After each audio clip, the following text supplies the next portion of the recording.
So we've just started a new year, talk a lot about resolutions at the beginning of the year. And I think at the end of 2012, you gave a Sunday night talk about resolutions.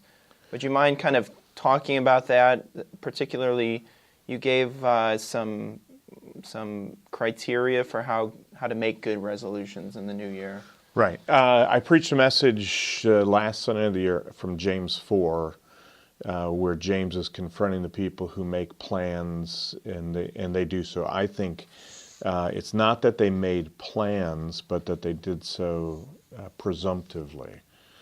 Sometimes we hear that phrase, if God wills, and we think it's some kind of revelation from God about what the plan is. But I think the point that James is making is that they are being arrogant, that they think that they can control their ability to be alive even in a year. That's why he says, what's your life? It's a vapor that appears. So the two foundation points I laid out were that if we're going to plan the future, we have to plan it humbly and submissively.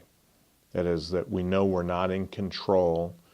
God is, so we say, God willing, we'll do such and such. But God's control over everything shouldn't keep us from planning.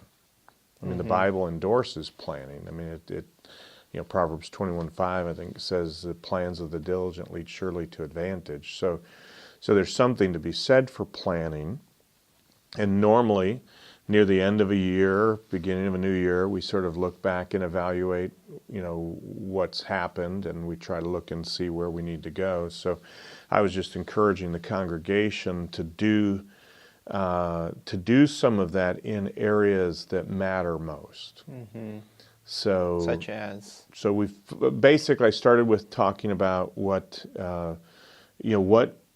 is God's gifts to them and roles and responsibilities. So I think the first thing you have to do is sort of start with what is my my personal mission, for lack of a better way of saying it. God made me. He has given me spiritual gifts. He's given me responsibilities. He's given me roles and relationships that I am. He's putting desires in my heart. So I rotate ways around to say it, but in that case I used 4 Ds in that part of it. God's design, our duties, what our desires are, and then the doors that God has opened up for us. So we should step back and look at those things so that we're not just setting goals or making resolutions about things that are not that significant.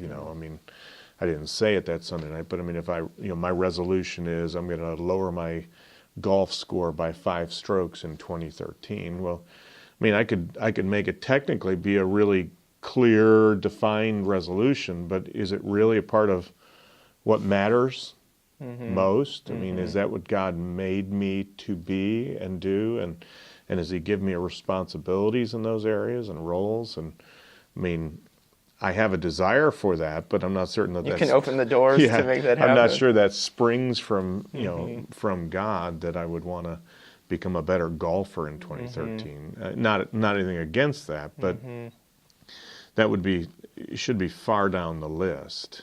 So I was trying to encourage us to think about what those types of things in terms of what we personally think God has redeemed us to do for His glory. And then I think I had 2 more questions. Where do I need to grow? Are there areas in my life that I need to grow and mature and learn?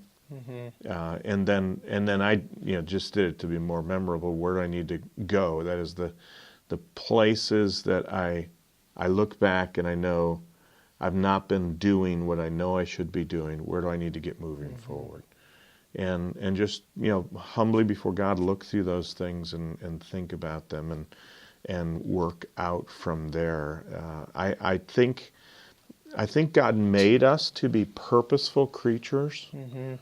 Back in the summer when we talked, I think one time about the Proverbs series. I preached a message on Proverbs 13:12. hope deferred makes the heart sick, desired accomplished is a tree of life. And I think the wisdom in that proverb is that human nature is designed to be purposeful. And when we lose a sense of purpose, it has a depressing impact on our lives. And I think that's happening a lot in our culture, that people have no sense of divine purpose, that life has any meaning or significance. And sometimes we just all get into we become like the gerbil on the little wheel, and start to lose a sense of purpose for life. And so it's good for us to stop and reevaluate and say, okay, here's where I'm supposed to be, and here's what I'm supposed to be doing. Here's where I am now. How can I close that gap? And to me, that would be the kind of thing that we should be thinking about. How can we move in the direction of greater Christ-likeness? How can we move in the direction of more faithful application of the Bible to the things that God's called us to be and do?